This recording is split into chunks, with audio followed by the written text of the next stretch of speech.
Hello and welcome to the channel. My name is Jake. You can also call me Atrocious, and today we are going to be going over the top 16 round of the Tokyo 2nd Area Wave 1 Championships in OP08 in Japan. Super excited for this. A little bit different than usual in terms of our usual casting. I'm going to have a face cam on here with you guys. A couple people have mentioned to me the idea of bringing up the face cam, so even though I haven't usually done it, I'm going to do it anyways. Now, just a reminder, through this tournament, it is going to be watching the official broadcast right here, so I will link the official broadcast in the description down below if you want to go watch that. All the rounds, you don't have to wait for my videos, right? The once per day, we go over one round per day on this channel, and yeah, I hope you enjoy the show. So OP08 up to this point has seen a domination of red purple law, not necessarily because it's winning every single tournament, but because there are so many red purple laws in this format. Most all of the tournaments, I think every single OP08 major tournament that we've seen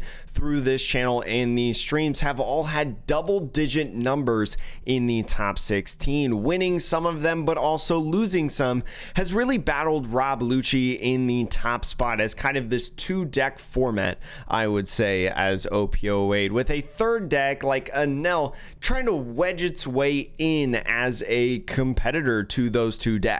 Going over the top 16 though, it looks like it's going to be another great showcase for red purple law. Another double-digit entry of decks in the top 16, 11 red purple law decks among them. 3 decks though are Rob Lucci, so Rob Lucci looking to make another statement in this tournament, potentially trying to win another championship series over its formidable foe, especially because these Rob Lucci decks are really built around the idea of beating Trafalgar Law. And then you have 2 other decks, 2 different archetypes with 1 deck each. One of them, Black Yellow Luffy, a really good deck into anything that's not red purple law in my opinion, and then a Katakuri as well. Katakuri having its first entry, I believe, in the top 16 of these tournaments, is going to try to make a name for itself, especially because Anel is not in this. It was very curious to see like 3 Anels, I think, in the top 16 of the last tournament now go to 0. If you saw by the title and thumbnail, you know that we're going to be watching the round of Katakuri and Rob Lucci in this top 16 match. Now,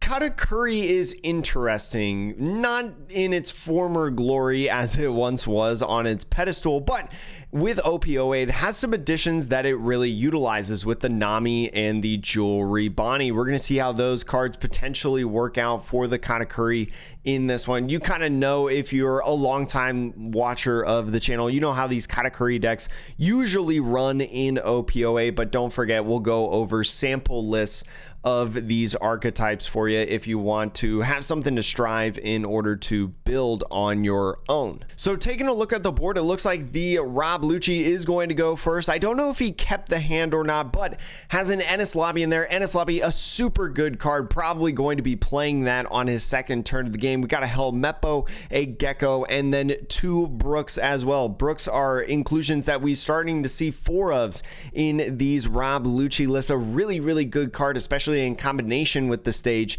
and your leader effect to be able to finish off certain cards.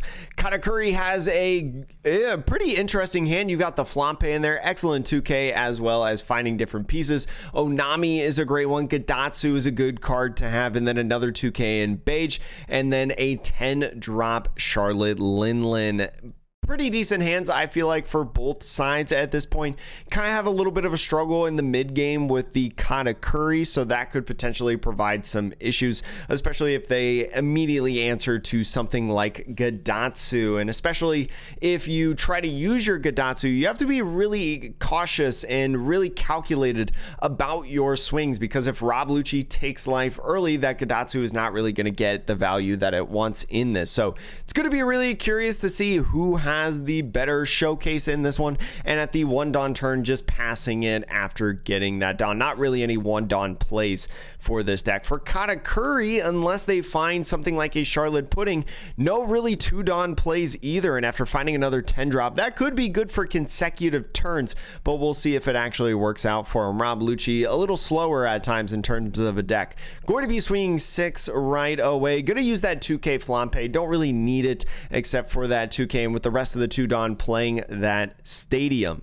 That stage in there going to be really good at minusing 2. You've got a Parasparrow right there, which is real nice. So attaching 1, swinging 7, going to be looking at their top life and putting it to the bottom. Could be something like a Beige, could be a 0 cost event that we see in these lists. And as the Rob Lucci takes it, going to use the rest of the 3 Dawn and play the Parasparrow. You may be thinking like, oh, with the leader effect in the stage and with these Brooks in the hand, the Rob Lucci is going to be able to KO this so easily, but do not worry, because of that on KO effect with the Parasparrow, still gonna get the value that you want out of it, even if you don't get to swing. So after swinging 7 right now and trashing 2, gonna be taking that life. No trigger on this one. Well, potentially a trigger. No trigger on that Charlotte Pudding, and that Brook, after resting the stage and using leader effect, is gonna KO that and then prompt the Parasparrow's on KO effect. That Parasparrow looking at the top 3, finding a Big Mom Pirates card. Not going to find one at all, so a big whiff right there, I feel like, for the Katakuri player on that one. Definitely not a good sign, but now moving into the 6 Dawn turn after drawing 4 turn. Going to find an Onami. Is it Nami or Onami? Just a Nami. So going to start off by swinging 7 yet again with 5 Dawn still active. Looking at that top life and keeping it there. Might be something that they want to play in the next turn. Going to be taking that life, putting it to 3, and then with this Gadatsu, since the Rob Lucci is still at 3 life, going to be taking that and getting rid of the Brook. The Lucci now has 3 geckos in hand. Not the best thing that you want to see, but chaining geckos could be really valuable in the later stages of the game, especially when you're trying to respond to Charlotte Linlin. So after getting that Spandime, I think on the top deck has 7 Dawn to work with right now. Could minus a couple, 3 total with the Rob Lucci leader and also the stage. So starting off with that swing and minusing 1 on that Gadatsu, going to be an easy counter out of that one. Going to put that Rob Lucci to 2, and then playing that Khalifa is going to draw 2 and trash 2, and then after doing that as well, that draw 2 trash 2 is going to minus 2 on a Gadatsu. So putting that Gadatsu to a 0 cost with 3 Dawn left is going to be an excellent opportunity to use this Brook yet again with that on play effect of KOing a character with 0. So I'd imagine that that's probably what they're going to go with after drawing a Jack in a 0 cost event. So the 0 cost event is going to be good if you feel like one of these non-counter cards is going to be something that you're not going to need, but still deciding on the trash. Going to be the Helmeppo Spandime. Don't really hate that at all. I think that's probably a good idea with your hand. And that Brook there is going to KO the Gadatsu. So really doing a good job of controlling the board in general right now, really, especially in these early turns. So now taking that card and that 8 Dawn at this point. If you don't have a Katakuri, not too many options. So going to be playing that Pudding, going to be looking for a card, a Big Mom Pirate card, maybe something to put down like a Parasparrow or something like that. Could be finding a 7-drop Linlin, but looks like it's going to be whiffing on the 7-drop Linlin. No opportunities to grab something. That's a second search that you whiff on. Definitely feels bad because with Charlotte Pudding, you can't grab another Charlotte Pudding. So going to be playing this Nami right here, and then on play, we'll see if they decide to use that on play effect. They are going to be using that on play effect. You may trash 1 card with the trigger from your hand, KO up to one of your opponent's characters with the cost of 5 or less. Then if you have 3 lesser cards in hand, draw 1. So especially trashing that Beige, only having 3 cards in hand, those 3 10-drop Linlins going to be able to draw off of that. And then with the 8,000 power swing, going to be putting that life card for the Lucci at the bottom, and then probably a card that they're really going to want in this upcoming turn. So putting it at the bottom there, taking that life. Now moving into the 9 Dawn turn. Gecko is active at this point. Can play a Gecko if they want to on this turn to be able to do some minusing. Going to start off by swinging 5 with this Khalifa. They might be going ahead and playing the Gecko. because the Gecko does cost 8, and so getting value out of all these swings that you got right here. So starting off by swinging 5 with this Rob Lucci leader. That 5 is going to go at life, going to be trashing 2 cards, going to be a Lucci and Rebecca. That could be a good combo, seeing Rebecca hit the bin, and it looks like it's going to be a Thunderbolt on that life, going to be KOing that Khalifa. So great job, at least you know you got the value off of the Khalifa by swinging the Khalifa first in there. You probably expected it to hit the bin, the trash, in the upcoming turn anyways, so didn't really lose too much value there in my opinion. So thinking about what they want to do, might also do something like the jack that we could see come down in this game. You do get a character that gets KO'd in terms of the pudding, right? Because the pudding is a 3 cost or less. And especially with the stage and leader effect, you can do different minuses on the Nami. And if you play that jack, you'll be able to draw 1, trash 1 on the rest, and then KO the Nami as well. So I think eyeing up that play, I don't hate that play right now, especially because you really want to control the board, especially because you know that the 10-drop Linlin is active if they do have any in their hand. You haven't seen that they've gotten any, but if they end up having one, because you would assume, it's probably safe to assume that they mulligan for one if they want to try to have one in their starting hand. You could have this jack to be able to really just control the board and not have too many swings go on. So drawing 1 and trashing 1 off of this jack, going to be pitching a Rob Lucci and KOing that Nami right there, and is going to pass the turn there. 1 Don left.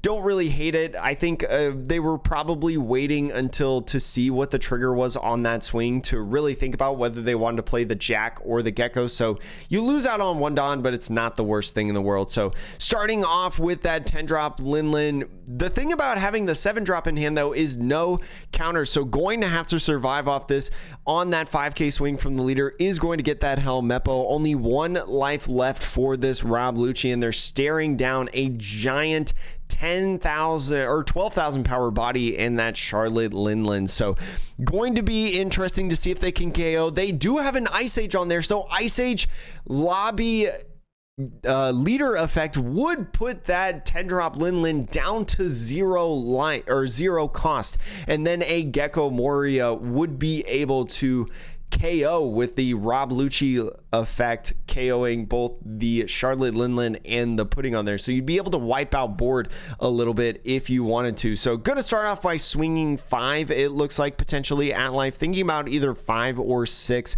really trying to observe what the Don they need is in this turn.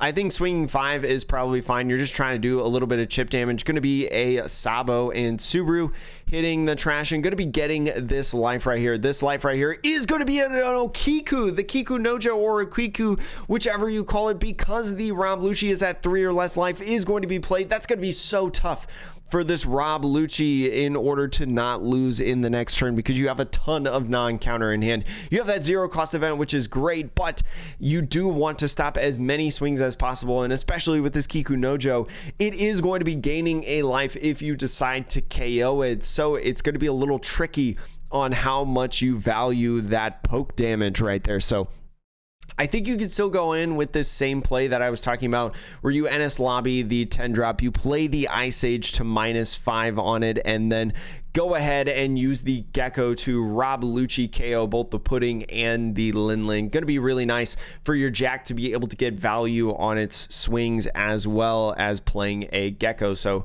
starting off with a swing from the jack is going to be an 8,000 power swing, no counter in hand, so it is going to be able to take another life. We'll see what it is. No trigger on that one, another set of no counter, so really biting them in the butt right now, especially with this potential KO. Going to be a Hell Meppo, and then also a Rebecca. The Rebecca is going to be able to grab something like the Brook. They may be eyeing up KOing the Kiku Nojo and also the Linlin. I actually like this play a little bit better. Gonna go with the Spandime instead. The Spandime is going to be able to put a couple different cards back to be able to play a 4 cost or less CP9 character on the field rested, and so probably going to be bringing back that Rob Lucci. An excellent play right here. You're able to play the Rebecca to stop a swing, especially because you're going to be able to cycle geckos, and then that Rob Lucci, you're going to get another character on the field and to be able to really push for game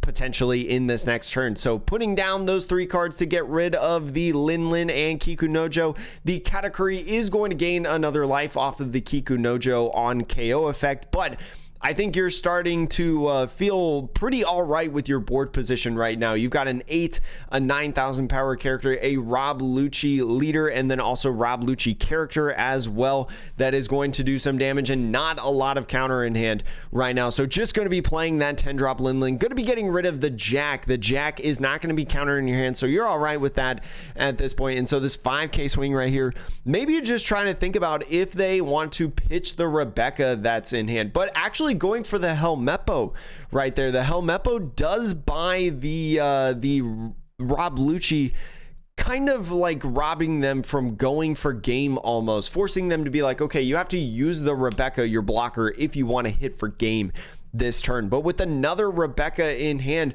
this could be something that we see another Rebecca come down on the field instead of a gecko. You don't necessarily have enough cost minusing in some situations, and especially with 5 characters on the field, to maybe get rid of the Linlin, but we'll see what they actually decide to do. Thinking about swinging with leader or the Rob Lucci character, I probably would have swung with the Rob Lucci character. You know, this player is playing Thunderbolt, right? I would have maybe gone with that, but is just going to be 2K countering out of that one. And so now swinging with the Rob Lucci right here, going to swing 6. It is going to take this life. What's it going to be? It's going to be another Kikunojo. Another Kikunojo is going to apply a ton of pressure on this Rob Lucci in terms of being able to survive in the next turn. Really trying to think about now, what do they want to do right here? It's going to be a little tricky to see where they go in here, because there's a little bit of uncertainty here. Do you try to, you know, get rid of some of this board?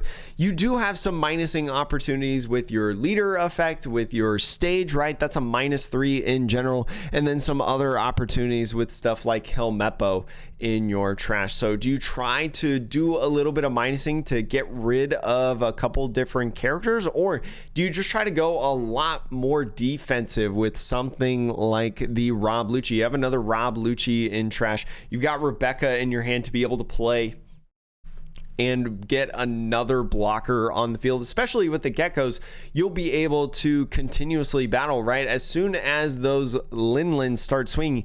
12,000 power is pretty high though, especially with your big body characters being around the 8 or 9,000 power range. It's going to be a good amount of dawn commitment to be able to get rid of those Linlins. So we'll see exactly where they go. I think I kind of like the Rebecca play here if you play the Rebecca, because it forces the you're able to get a 2K in hand as this 9K swing goes in there. Another non-counter card, just no counter at all in this Katakuri's hand. The plague of non-counter cards. They've had so many non-counter cards in the life. They've had 2 Kikunojos. They've had Linlins of both 7s and 10s. Absolutely insane kind of game that we've got going on right here. The Rebecca play would allow you to grab a 2K back in hand to be able to stop a couple of these swings with like the Kikunojo and also the Katakuri, and then the Rebecca would just be another blocker that you can kind of chain cycle if you want through that gecko that you have, you know, like we saw earlier, the gecko Rebecca span dime and then into Rob Lucci effect. You've got enough in trash to be able to do a combo like that once again, but just a really interesting spot right here, I would say. I would definitely, again, like I said, go more defensive if I was the Rob Lucci player right now. I think because they like continuously take these hits, I think you have some sort of an assumption that they have a little bit of non-counter in their hand. And as long as you can continuously like put up these blockers, you can pretty much say that they will not go hit game in this turn unless they like use something like Thunderbolt, right? And with that, you have a bit of non-counter to be able to get out of certain swings. And so resting to Dawn to go ahead and play another stage, they're going to be minusing even more on that Linlin. I think 5 in total with the leader effect, and going ahead and playing the Gecko. Going to be interesting to see what they play over on this. Going to be a Khalifa and Helmeppo right here, it looks like. Khalifa? I'm trying to think, like, what would you play alongside this Khalifa? You're trying to draw cards right here. So you've got 6 characters on field, so you have to get rid of this Rob Lucci. Just only going to be playing the Khalifa, opting to only do that. Maybe just trying to find some counter cards. So getting rid of the Jack and getting rid of the Gecko, maybe? Really curious. Going to be minusing 2 on the Linlin as well. And with that Jack, this is something that I absolutely forgot. Instead of swinging with the Jack, using that activate main to rest the character, it is going to be able to KO at 3 costs or less, which would be that 10-drop Linlin. And after drawing 1 and trashing 1, right, going to be so good. And they've set up a defense very, very well. Going to be interesting to see what this Katakuri player decides to do. And with this swing right here, going to be attaching 5 Dawn, so no 10-drop or 7-drop Linlins in this one. Going to be going for game, attaching the rest on their leader, looking at that top life. Do they have enough counter to get out of this one? This is a 0-cost event to get rid of the Brook. That's 3,000 total, 4,000, 5,000 to go to 13. It is going to be the winner, Katakuri, taking it over against the Rob Lucci. Excellent job not falling for the bait and trying to get another Linlin for another life at that point. But going to be curious to see how far this Katakuri can go. It looked a little bleak for the Katakuri in my opinion, especially with all of the non-counter in hand, but prevailing and pulling it out, getting that victory. Excellent job. And so looking at the Rob Lucci list, this is just a sample one. We don't have actual deck lists from this event, unfortunately, at the time of this recording. But what we've seen in Rob Lucci's are a lot of these lists are pretty similar in terms of most of the contents that they have. We saw a huge influence in the Jack in this list. Jack is a really good opportunity for those bigger bodies in there. If this sticks on the field, really being able to get that 3, right? You have a couple things that KO things like 2 costs or less in the Rob Lucci, and then also Brooks with 0s, right? Being able to get a couple different ones there. But the Jack takes it a next step up further, you know, especially for those bigger bodies like the 10-drop Charlotte Linlin, on playing the Ice Ages that you have, you know, resting your NS lobbies as well. Just a really cool list overall. I think Rob Lucci is in a very cool spot in this format as one of the top decks for sure.